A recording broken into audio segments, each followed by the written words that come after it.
Hai,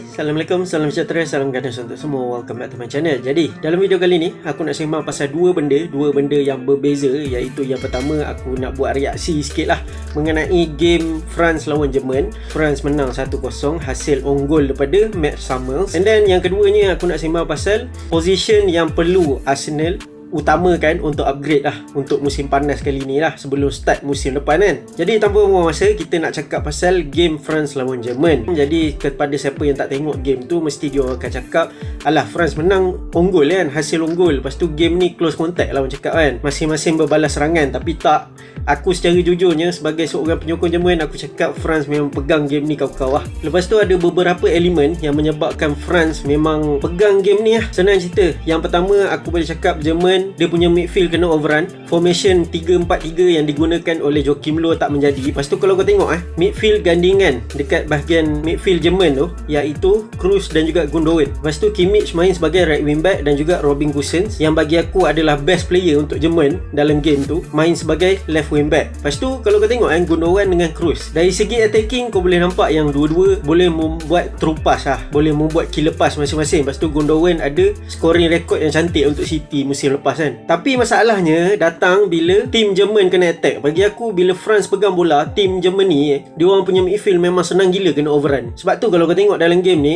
Kante memang impresif, Pogba memang impresif, even Rabiot pun hampir skor gol tau. Jadi bagi aku faktor yang pertama adalah midfield Jerman dia tak ada protection untuk bahagian defense Jerman lah. Kroos dan juga Gundogan bukanlah out and out defensive midfielder. Itu yang pertama. Yang keduanya, Jerman bagi aku tak ada natural number 9 tau.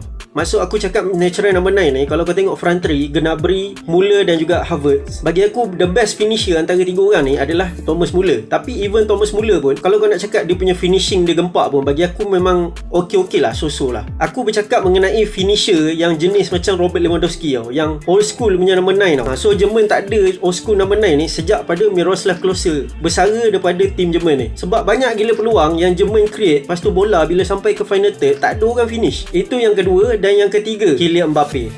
Kylian Mbappe ni aku tak boleh cakap apa lah. Dia memang run the show, dia memang the main man dalam tim France tu. Walaupun Pogba menyelah, Kante menyelah, tapi Mbappe ni memang membawa masalah lah kat defense Jerman. Aku boleh cakap Mats Hummels memang struggle gila untuk deal dengan kelajuan Mbappe ni lah. Memang struggle gila. Hummels, Rudiger dan juga Ginter. Kau bayangkan tiga-tiga ni, dia orang punya aset utama bukanlah kelajuan. Semua lambat-lambat. Lepas tu lawan pula Mbappe yang bapak laju ni, memang tak jadi apa. Itu pun nasib baiklah dua gol yang dikira offside kan. Satu Mbappe, satu lagi Benzema. Dua-dua tu Mbappe terlibat. Jadi Mbappe memang crucial lah dalam tim France kali ni. Lepas tu Pogba Pogba salah satu performance yang terbaik. Fans-fans MU kan tanya kan, Pogba yang ni mana kan masa Europa League final lah itu. Tepuk dada tanya selera lah. Kau tengok salah France ke salah MU? Fikirlah sendiri. Sebab Pogba memang perform nak mampus lah dalam game ni kan. Dia punya terupas dia sebelum daripada gol yang dijaringkan oleh Mats Hummels tu, terupas dia daripada bahagian midfield nak cari Lucas Hernandez tu, itu memang world class menyepas lah. Jadi overall untuk game tu aku agak kecewa lah. Walaupun kalah dengan France, satu tim yang kuat, tapi aku still nak menang game ni kan. Lepas tu Jerman, kalau kau tengok the best player dia, macam aku cakap tadi, Robin Gosens tu, banyak mendatangkan masalah dekat right back France, Benjamin Pavard. Kau punya left wing back is the best player. Bayangkan, bagi aku Jerman tak turn up lah. Itu je lah. So untuk next game bagi aku memang crucial untuk dapat 3 poin. Tak boleh kalah. Sebab kalau kalah confirm out daripada Euro 2020 ni. Bagi aku bad start lah. Pressure akan lebih tinggi untuk Joachim Löw. Jadi kita tengok untuk next game kan, untuk Jerman macam mana.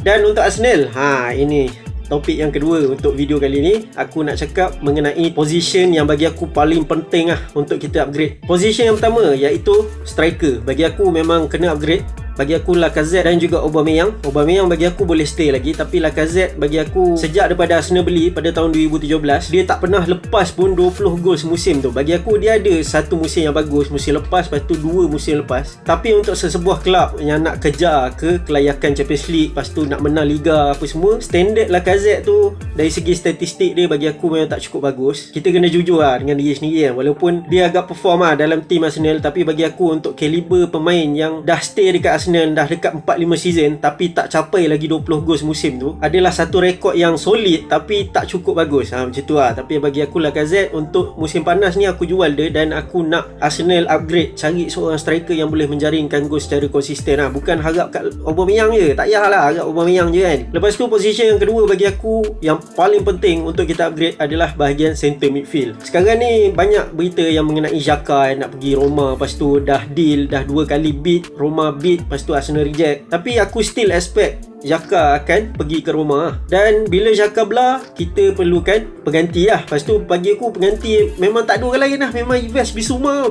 dah bagi hint lah, siap. Tapi Arsenal being Arsenal lah, dia memang slow and steady lah dia punya transfer business dia tu kan. Jadi cepat sikit lah Bissouma ni. Sebab bukan Arsenal seorang je yang target kan. Liverpool minat, MU minat. Tak serik-serik tengok Buendia dah pergi Aston Villa. So transfer activity tu tolong cepat sikit kan. Dan position yang ketiga yang bagi aku yang perlu diutamakan untuk upgrade adalah bahagian right back lah. Right back Hector Bellerin bagi aku 3 kelab yang berminat dengan dia, Barcelona, Real Betis dan juga PSG. Lepas tu ada berita mengenai Atletico Madrid kan, dia nak trade Kieran Trippier dan juga Hector Bellerin. Tapi bagi aku tak payahlah. Walaupun Trippier tu orang England tapi dia dah umur nak masuk 31 dah. Jadi upgrade celah mana tu kan, kita nak create pasukan untuk masa depan. Jadi bila Hector Bellerin belah, lepas tu kita ada option lagi Chambers dan juga Cedric. Tapi Chambers aku akan tarik ke bahagian satu back lah, dan beli right back yang baru yang boleh membuatkan position tu dia punya. Dan bagi aku, kalau kau tanya aku akan target Max Aarons. Aku agak terkejut dengan Max Aarons mungkin disebabkan Buendia kot. Sebab ramai atau banyak kelab yang target Buendia, sampaikan kabar angin pasal Max Aarons dia macam ibarat kosong, macam tak ada. So inilah peluang Arsenal untuk buat kerja senyap untuk bawa masuk Max Aarons. Dia dah lah orang England, lepas tu umur baru nak masuk 21, dah long term kat situ. Lepas tu dia ada experience main dekat Premier League. Nak kata mahal sangat pun tak lah, dalam 30 juta je Norwich minta kan. Lepas tu satu lagi yang paling penting, dia dah terbukti yang dia boleh konsisten kat dalam Premier League. Yang itu yang paling penting. Jadi apa lagi kau tunggu?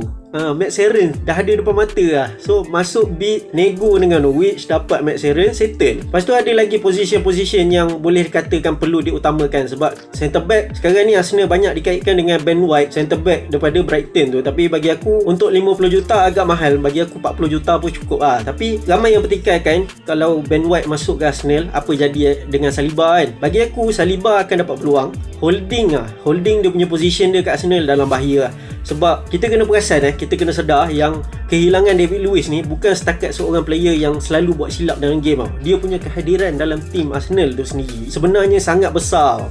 Dia tu ibarat abang kepada pemain-pemain lain. Kalau kau tak tahu dia punya kehadiran tu dah cukup untuk memberi semangat kat pemain-pemain lain tu. Betapa besarnya influence David Luiz ni kat dalam tim Arsenal tu. So kita kena gantikan seorang pemain yang ada pengaruh besar terhadap pasukan dengan pemain yang lain. Sebab tu bagi aku tak ada masalah untuk Arsenal beli Ben White ni. Jadi satu lagi position yang perlu diutamakan adalah backup left back. Ini payah sikit lah. Sebab apa? Kita kena cari pemain yang sanggup untuk jadi substitute. Arsenal beli dia untuk jadi substitute. Sebab apa? Dia nak duduk belakang Tierney. Dia takkan potong Tierney untuk jadi first team kat dalam tim Arsenal Itu agak mencabar untuk cari pemain yang sanggup menjadi substitute terhadap Tierney. Jadi itu adalah position yang bagi aku Arsenal patut utamakan untuk musim panas kali ni kan. Tapi aku nak pesan kalau Arteta tengok video ni kan, buat kerja cepat, buat kerja senyap-senyap.